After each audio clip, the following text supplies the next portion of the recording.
এই super Sunday আজকে মনে করো ইন্ডিয়ারা সুপার সানডে পালন করতে পারেন দাদারা।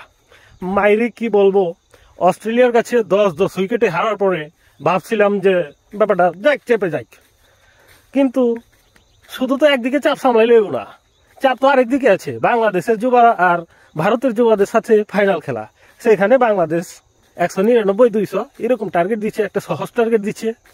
তো সবাই তো ভাবছিল যে ইন্ডিয়া খুব সহজেই রান নিয়ে আলাইব, কিন্তু তার হয় নাই। বাংলাদেশের যে বোলিং লাইন আপ, এগুলো জানি কি ইন্ডিয়ার ব্যাটসম্যান পাইলে ধুতি নিয়ে টানাটানি শুরু করে দিতেছে, মানে একরকম ধুতি লুট শুরু হয়ে গেছে। যে ইন্ডিয়া ব্যাটসম্যান নামছে, নামে আর আউট, এগুলো জানি কি আউট হইতে মানে বুঝি না যে এদের কি টয়লেট চাপছে নাকি, যে আউট হওয়ার নাকি এত তাড়াতাড়ি লাগে গেছে।